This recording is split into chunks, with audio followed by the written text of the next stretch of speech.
I ventured on my own pilgrimage to the missionaries of charity in Calcutta in early 1980. Who could fail to be touched by the work of the orphanage? Not I, though I did find myself a little put off by the mission's motto, "He that loveth correction, loveth knowledge." Bit of a workhouse ring to that, perhaps. But it was Mother Teresa herself who completed the wreckage of the effect. As we stood by the tiny cots, she turned and said, "This is how we fight abortion and contraception in Calcutta." Now, it might be argued that a campaign against family planning is low on the list of Calcutta's many pressing needs. But as a leading member of the Pope's fundamentalist tendency on matters of sex and procreation, Mother Teresa has made this single issue into her global crusade. The greatest destroyer of peace today is the cry of the innocent, unborn child. If a mother can murder her own child in her own womb, what is left for you and for me to kill each other? Tenderness about the unborn is an emotion that I share myself.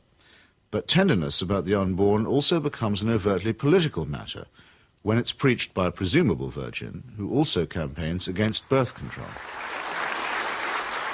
Let us promise Our Lady, who loves Ireland so much, that we will never allow in this country a single abortion.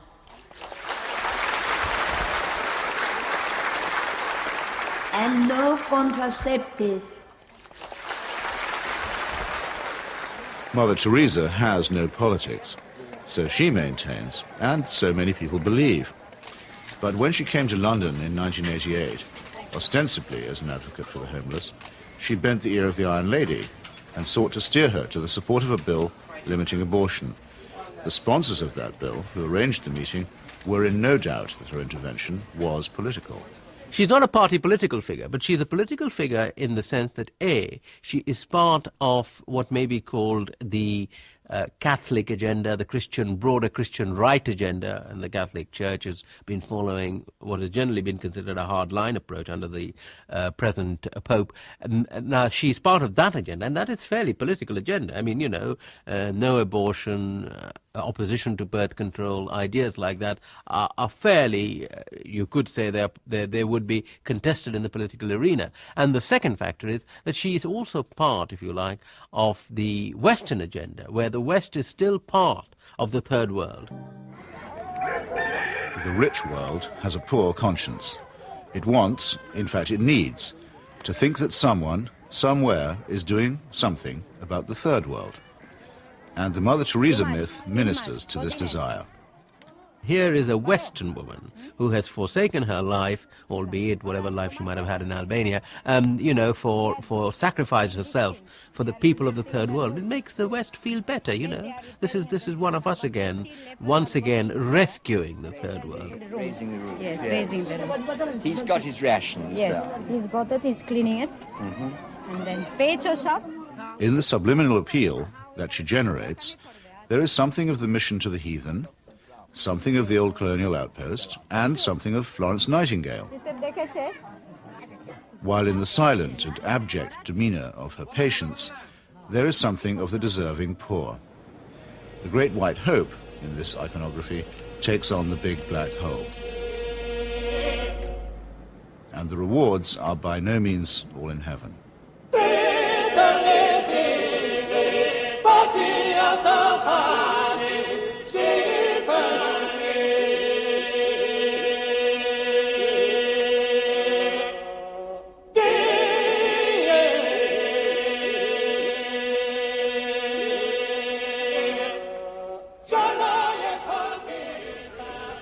For someone whose kingdom is not of this earth, Mother Teresa has an easy way with thrones, dominions, and powers. Why do the rulers of this sinful and selfish world find her so awfully congenial? Is it because she returns the compliment? She may or may not comfort the afflicted, but she has certainly never been known to afflict the comfortable. Some people see her here, posing with Ron and Nancy. In the truest sense, citizens of the world. Mother Teresa is. The very hand that bestowed the Medal of Freedom on Mother Teresa armed and paid the death squads of Central America.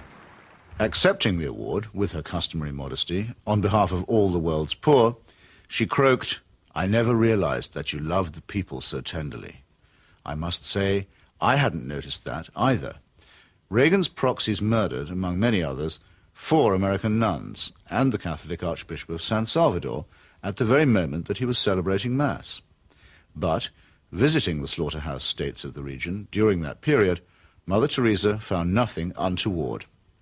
Everything was peaceful in the parts of the country we visited, she claimed, after touring the killing fields of Guatemala, adding for good measure, "I do not get involved in that sort of politics."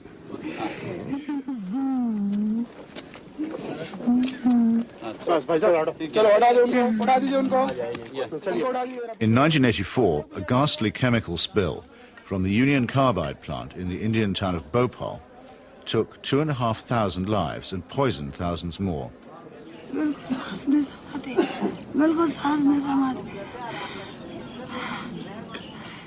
This was an act not of God, but of a negligent multinational corporation.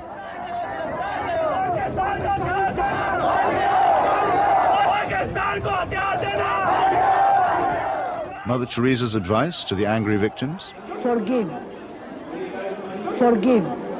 What Mother Teresa has done is she has accepted implicitly the idea that there's nothing much you can do for the poor except take them off the streets and, look after them. You cannot change their attitudes. You cannot make them feel that they have an ability, they may even have the means to improve and change their lives. She's not bothered with that agenda. She's only bothered with the agenda of trying to rescue their souls and make them a bit better before they go on to the eternal life, which is a very understandable, but in fact a very old-fashioned Christian idea. It is not a question of saying, how can we tackle the real problems of poverty?